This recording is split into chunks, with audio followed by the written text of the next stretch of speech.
is this thing on? Hello. Hello, everybody. Oh boy. Don't worry about the camera. It's just a little wonky today. Anyways, today, for you, I have a story time. Yay! You see this tablet? I got this when I was 12 years old, and I basically kept it from age 12 to age 18 whenever I first got a job and was allowed to have my first phone. So, don't know if you guys can see that very well. Yeah, the filter isn't helping too much, but this is the really old tablet. Oh boy, what the heck is that? Oh yeah. Anyways, so yeah, this is just a bunch of really, really old stuff you can see. Ancient renders, ancient pictures. Little blast from the past for me. Alright, so what I'm doing here is, do you see this? Oh, you cannot see the symbol very well, oh my gosh. Hold up one moment, hold up. Haha, she's trapped in my room. It's the cat. Oh boy. Sorry, Wattpad is not working. I forgot it's not on Wattpad. The internet doesn't actually work on this thing because it's so old. Oh yeah, I have to go in my notes. The whole point of this video is I'm going to be reading really old passages of in my notes. You can't see anything. Of Magnolvia. Yay! And what is Magnolvia? It's a story I came up with when I was 7 years old, and I was just obsessed with it, and whenever I was around 13, 14, I started writing in my notes. I just started writing, chapter 1, chapter 2, whatever. So, I am looking now for... Oh boy, okay, I found the first part of it. Okay, let's go back to my childhood self. The first book I ever wrote, I never ended up finishing it. I just wrote like the first 10-ish chapters, so let's have some fun and see what the heck I was writing, because nowadays I've gotten a little bit better as a writer. Let's see. Mud splattering, feet racing, jungle creatures hollering, sun rising, 4 people jumping and diving under and around obstacles. Again, that was all one sentence. It was just a bunch of randomly placed commas.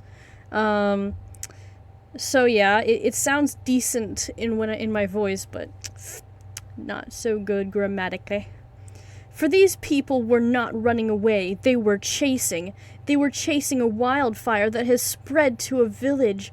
For these were not just mere people, they were guardians of Magnolvia, and they still are to this day. The 4 guardians halted at the sight of damp ashes. The 4 gasped as they slowed and carefully proceeded forward. As they wandered through the pile of rubble in search of survivors, Ivalea, the youngest and the most curious, appeared to be 11, who could at will turn into a white dragon that breathes golden fire. She asked out loud, "Who could have done this? I just passed this village 15 minutes ago, and now everything is gone." Isaac, an older boy that looked around the age of 15 or 16 and can turn into a huge eagle as he pleases, shouted in anger, "Grr, how come we didn't get here in time? Are we not the guardians of Magnolvia? I knew we should have just flew over instead of using our legs." Then Mariah, oh my gosh, I wrote it incorrectly as well. That's so funny, because Mariah, oh yeah, probably shouldn't. Mariah is a name that I know, and the whole my whole life I spelt it incorrectly, and it's funny that I included the misspelling in this, just because that's how old this is. This was before I figured out how to spell Mariah. Turn into a huge eagle. Mariah piped up, "Isaac, don't shout like that. We are not just guardians, we are the example to those around us. So no complaining about your legs. You probably have forgotten, but some of us cannot fly. I turned into a consier, not an eagle." In case you didn't, for those who obviously don't know, whenever I was around 7, I would just get a bunch of, like, you know, coloring book pages, and then I would, like, color in different animals, and then I would, like, just rename them to pretend that they're entirely different species. Conceers are basically tigers that are completely black, but with golden stripes, and when they roar, the stripes, like, glow. So that's how that works. So that's what it is. And they also have fangs. Like, you know, like, fangs. So, just like, this book is probably going to explain that later on, but just explaining right now, in case you have no idea what to imagine. I looked at the age of... Okay, Mariah looked to be the age of 21 or 22, and she would do anything for the others, even though everyone just saw her as bossy and stubborn. Stubborn. As Mariah was chatting away, Elijah, the second oldest, was studying the ash and stone when something sparked in the corner of his eye. Elijah was kind and considerate young man. He looked to be the age of 19 and was responsive. The spelling, bro. What the others did not know was that Elijah could turn into a sea dragon with 4 flippers and with wings to help the swimming. I forgot what he could turn into.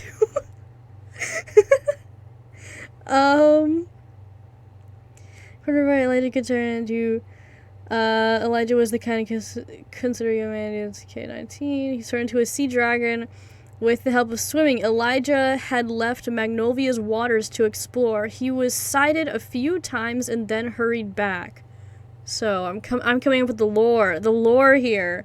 My 13-year-old self, she's cooking. Let's turn this brightness down a little bit. I can still read it. Okay, Elijah walked over to the shiny object and saw something you would easily be able to recognize, but Magnolvians wouldn't even be able to guess because Magnolvia is in an air bubble in the middle of the Bermuda Triangle. And the electronic devices don't work there.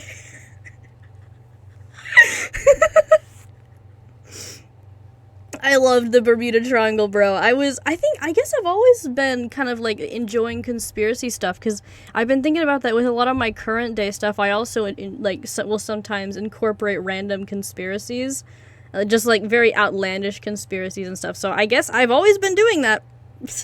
I just enjoy the random conspiratorial things. This thing makes it look like I have a mustache. Hey guys, it's Candy the Puppy mustache time.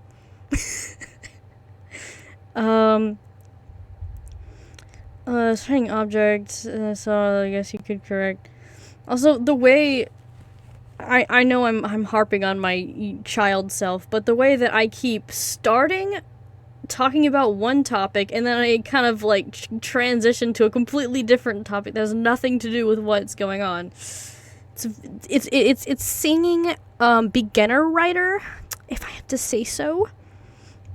Inner triangle electronics devices don't work. Are you able to guess what Elijah saw? Oh my gosh, what is this, Dora the Explorer? If you guessed a phone, you are correct. It literally says that. Are you able to guess what Elijah saw? If you guessed a phone, then yeah, you're correct. Elijah shouted out in excitement. We have a lead! We have a lead! Why is my voice doing that? We have a lead! We have a lead! We have a lead! I have never seen one of these in Magnolvia, so that means it must have come from somewhere else. I didn't even spell that right. I can't even spell somewhere correctly. Ivalea shouted back, Where? Change of setting. North America, USA, 2016. Date. Mail. Okay, I was being all scriptwriter or something, just saying the specific year and everything.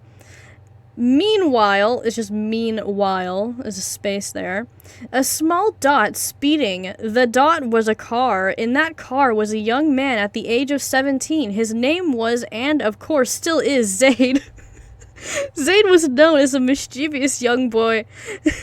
He had just gotten his new car, and already he has been pulled over for speeding. He never knew his mom and dad was away on a he never knew his mom and dad was away on a business trip? Huh? Before his dad left, he told his son that when he comes back, they will have so much money they won't know what to do with it all. Bro was left by his parents. Oh yeah, these people's lore is crazy. Because again, I started the whole lore whenever I was like 7. And when I tell you it includes aliens, would you believe me? It incorporates aliens and time travel. Okay, anyway, sorry. Zaid was known as a mischievous young boy. He had just gotten his new car, and already he had been pulled over. Zaid's grandparents were taking care of him, but they didn't know that Zaid was out of his room. He was grounded and had to stay in his room, but he had snuck out to lunch with his friends and was just driving back. Zaid parked in the I remember this being so much more cinematic. Like, I can actually imagine the specific scene in my head. It just doesn't it doesn't go well onto paper, right? Like, excuse me. I didn't know how to write. Zaid parked in the driveway and crept through the back door. Right as he was passing through the hall, Zaid's grandpa walked his way down the hall. Zaid knew that if his grandpa saw him, he would know what he did. So Zaid dashed into a door that was usually locked. Zaid waited silently, crouching behind the door, and listened to the sound of Grandpa locking the door. "Oh, man!" Zaid quietly growled. "Oh, man!" When all was silent, Zaid stood up and turned toward an antique work desk with a desk lamp shining on some old papers on top. Delicious. I think I actually did rewrite this part, because I do remember there being a better version of it with, like, more details, where I alluded to the existence of spaceships and the fact that his dad was from an alien planet. Okay, where is it? This is Magnolvia page 1. Where's Magnolvia page 2? Magnolvia page 2. The desk and papers looked as if nothing had been touched in years, until now. Zaid recognized a very familiar name. He read to himself, Riam Alf Apricot. I've never been very good with creating names. I think this is just, like, one of the distinctive names, like the apricot name. Oh my gosh, hearing that again has brought very ancient memories to my brain. So much nostalgia. When I tell you there are layers to this lore and this family name, that's not even the start of it, jeez. Sorry, this is a note he's now reading. Riam Alf Apricot. I have studied Magnolvia, a secret island in the middle of the Bermuda Triangle, under the ocean, in an air bubble. My hunch is that there is a whirlpool that will lead into the air bubble. All I need to do is hop inside a small wooden boat. This way I will not sink, and sail toward the Bermuda Triangle. Reading this, Zaid started to desire seeing this so-called Magnolvia. In just a few days' time, oh wow, he's skipping fast, Zaid was all packed and booked a flight to Florida. Zaid told a few of his friends where he was planning on going. His friends asked if they could go too, but Zaid did not want to put his friends' lives at risk. Responsible man. But also not. Why is he doing this? He hoped to see his long-gone dad there too, for he had not seen him in years. Zaid left, not realizing that what he was about to do would only change his life, but that many others would be affected by his one action. Whoa! World-changing consequences. It's so dry here. Freaking lips. Ugh. I don't know why I made that noise. I'm sorry. Zaid flew in a plane and then bought as big of a wooden boat as he could buy. Of course, ended up getting a puny rowboat. Once Zaid set off the sandy beaches of Florida, he pulled out a small piece of chocolate and took a big bite. Zaid loved chocolate and brought a whole bunch of chocolate. Alrighty then. I guess I love chocolate at this time. Steaming hot day, salty sea, barely any fresh water left. Zaid was thirsty and decided to save his fresh water for later. If there is a later, that is. Have you ever had the feeling that when there is no hope, you feel like doing anything to have hope that something will go right? It's not even a question mark. Why are you doing this to me, past me? You're so evil. Oops, where did the page go? There it went. Okay. Evil self, accidentally backing out of the whole app. Have you... Well, that is how Zaid felt. He prayed that things would go better, and that gave him hope, which made him believe that things would go well. Zaid had to keep high spirits for a whole hopeless day. Slowly, clouds began to gather. Rain began to pour. Zaid looked up, opened his mouth, and shouted in excitement. Zaid was able to fill 3 bottles with the falling rain. When he heard of a sound of falling water, Zaid turned toward the sound and spotted a whirlpool. Fear consumed him as he struggled to paddle away from the whirlpool. In the midst of paddling, dang, I was using the big old phrases even back then. He remembered the whirlpool was the reason he came. He had come.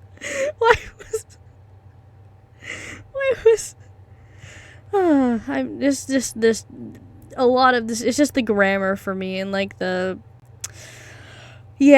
things I've spent many years trying to get better at. Zaid's curiosity took over as he wondered what would happen if he was sucked in. So instead of trying to escape, he changed course towards the whirlpool. Man, if he dies, this is all on his stinking dad for just leaving that random note out. Trying to escape. Oh yeah, also, the pyramids are included in this story. I never ended up writing any of it down, but the pyramids are holding an alien inside of them. A time-traveling alien from another... I don't have the pictures. Where are the pictures? There's this whole ISS spaceship system where they collect planets around the universe, but they can't collect Earth because people prey on Earth for protection, and so God protects the Earth from the spaceship. It's so beautiful. Anyways, and so, the aliens are trying to find ways to get the planet Earth, anyways, sorry, I'm not gonna go into that explanation. That's a whole another story. This is completely different, but it's still canon within this universe. Aliens and time travel and spaceships, oh my. Zaid's curiosity took over as he wondered what would happen if he was sucked in. So, he was surprised to find that he was breathing. He held his breath and he was sucked in. He was surprised to find that he was breathing and falling. Zaid screamed as he fell right into another ocean. He would die. I've thought about this throughout the many years. Like, I don't know how he didn't die. I think later in my renditions, he, like, went down the sides of the air bubble to avoid just splatting, but something weird. He held his breath and ducked. Zaid accidentally swallowed some water as he struggled to stay afloat. To his sap rise, the water was fresh and sweet. Zaid swam to the nearest beach. Zaid walked ashore and whispered to himself, "Wow, is this Magnolvia?" There was silence as Zaid listened to the calm, fresh water, beaches, and the peaceful sound of the forest creatures in a huge forest in front of him. "Woohoo! I am here! This is Magnolvia! Wow, I am here!" Zaid yelled in excitement. I don't know why my voice gets so shrill. he danced in the sand, and he did flips and ran in circles. Zaid was so excited he did not even care that he was dancing like a baby when he tasted candy for the first time. Oh my gosh, with these metaphors. I've always been someone to write metaphors. I'm not gonna knock my past self for that. That was a decent one. I'll give you a 2 out of 10. Zaid then calmed down and stared at the forest. It looked peaceful, too peaceful, like the kind of peaceful that you are being watched, or the kind that many things had perished in that forest. Oh man, oh me, oh my. Zaid did something that any explorer would. He strode into the woods as if he was going to conquer the world. Without fear, he marched through the woods. Zaid, with the randomest thought, reached into his waterproof bag. Oh, it's waterproof now, okay. And pulled out his phone, expecting to text his friends about the new place. He had forgotten that he was in the Bermuda Triangle. Not the fact that there's just no internet here. It's the fact that it's the Bermuda Triangle that stops him, guys. That's why. Yeah, Bermuda Triangle. So when he turned on his phone, apparently this isn't very far from Florida either. Like, you just swim out a little bit. When he turned on his phone, the phone electrocuted his hand. Zaid dropped his phone into the dot and then slowly walked away from it, rubbing his injured hand. Oh, I think there's like a... No, never mind. I'm not gonna explain the technicalities of this stinking note app. I remember it being so stinking gosh darn annoying. I can't show it to you, but it's so gosh darn annoying. 14-year-old me was being rage baited every day. Zaid noticed that it was growing dark, so he pulled out his tent and put it up. He made his bed and built a fire. Alright, that's the end of page 2. Page 3, where are ye? Oh. Man, I was writing rotter on here? Oh, I was writing rotter. I was wondering where that script went. Remnants of the Rebellion, by the way. That's what rotter means. Huh. I guess that really was a while ago. Dang, okay. I guess I was... This tablet... Like, everyone is surprised it still works. I'm kind of surprised it still works, too. Wait, 12, 13, 14, 15, 17, 18, 19, 20, 21, 22. Tablet, you've been around for so long. What the heck? Why are you so old? I guess when you take good care of things, they just end up living forever. I was looking for page 3. Where is page 3? Please tell me I didn't delete it. Oh wait, I can look up Magnolvia. Page 3. Wait. Did I delete page 3? Oh my gosh. I think I deleted page 3 on accident at some point. Okay, there's... Okay, good. My goodness, thank goodness. It's Magnolvia 3. I just didn't add the PG, which is short for page. So, I didn't add Magnolvia, it's just Magnolvia 3. We good, guys, don't worry. Zaid was woken up in the middle of the night by the sound of a low, deep growl. He looked out of the tent window and could hardly see anything but a shadow in the shape of a huge cat.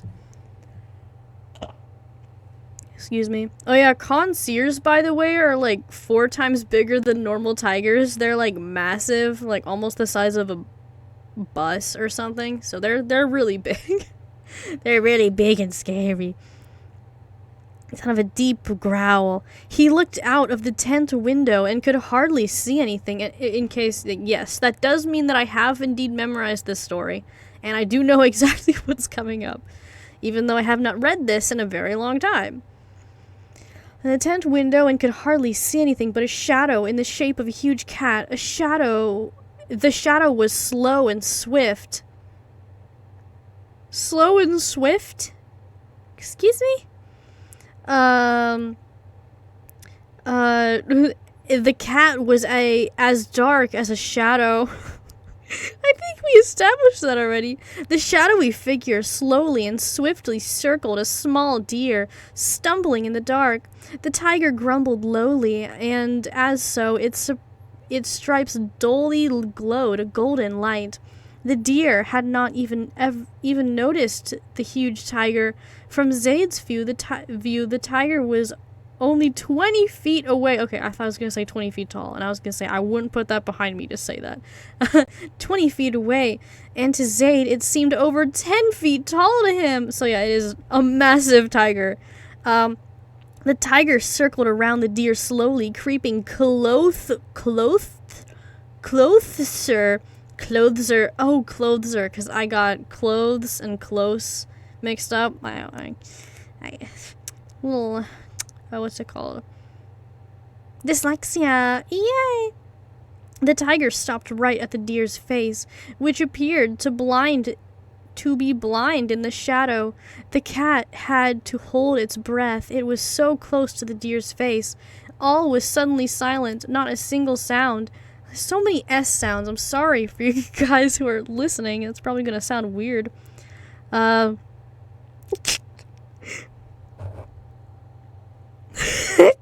Not a single sound. Zaid could not even hear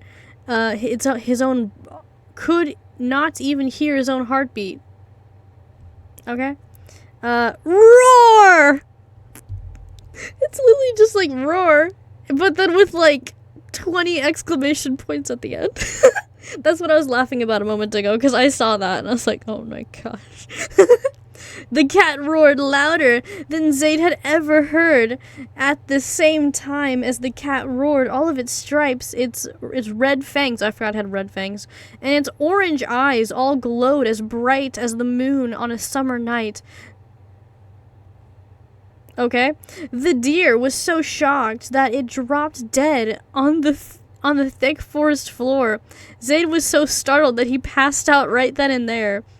In the morning, Zaid woke all sore and bruised from that night and the day before. He slowly got up and packed what he could carry in his backpack, left his tent and stomped on his fire. He walked off, just realizing that his right leg was very sore.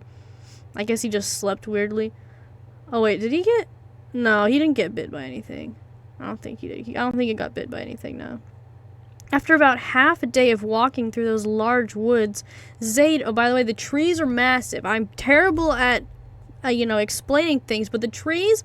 I love huge trees. So anytime I'm going to write a fantasy setting, the trees gotta be huge. These trees are hundreds of feet tall. Just kind of giving you an idea. In the morning, Zaid woke all sore and bruised. Oh, sorry. After about half a day of walking through those large woods, Zaid heard a sound he recognized but did not believe his ears for hearing. The sound got closer and closer until he finally saw the source. Is that spelled right? I think it's spelled right. I think I actually spelled something right for once. Oh my gosh, finally. He spotted up high. This is pretty decent spelling compared to what I was expecting.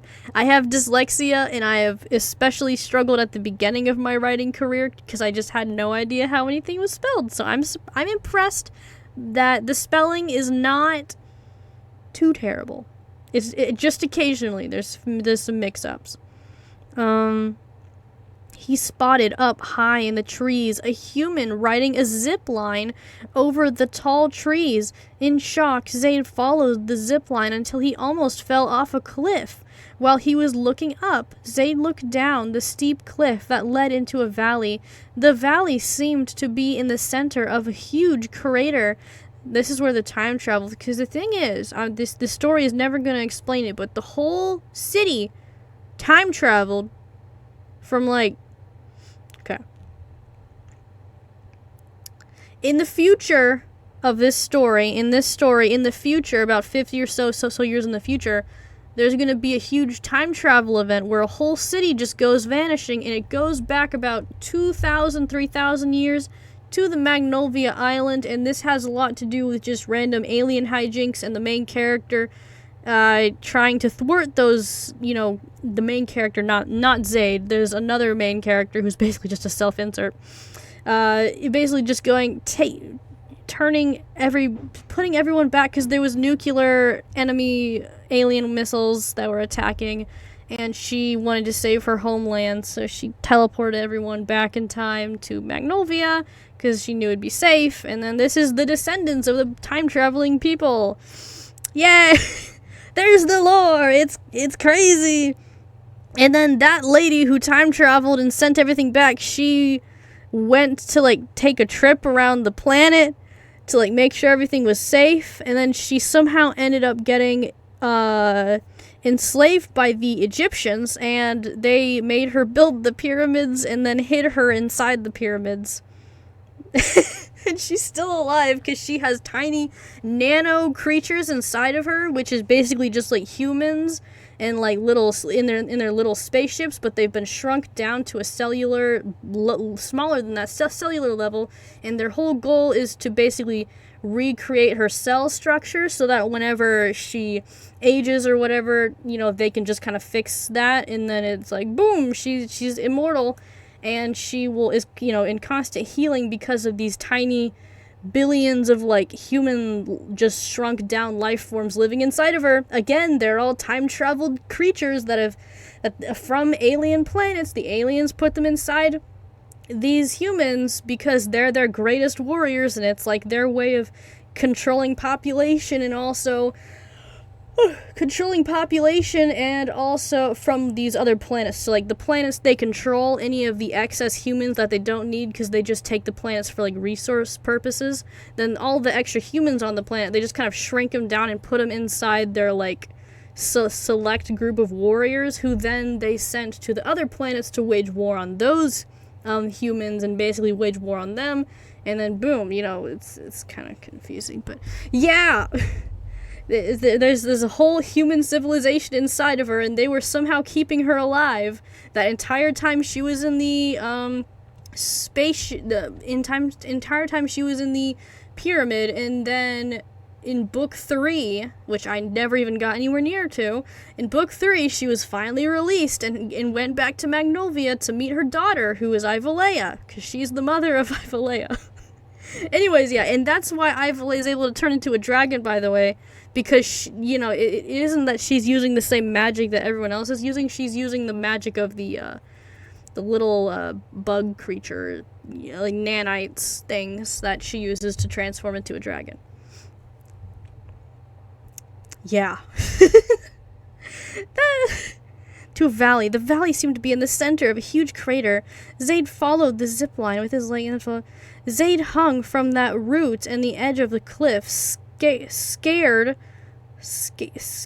of falling, knowing that he was on his own and that no one could rescue him.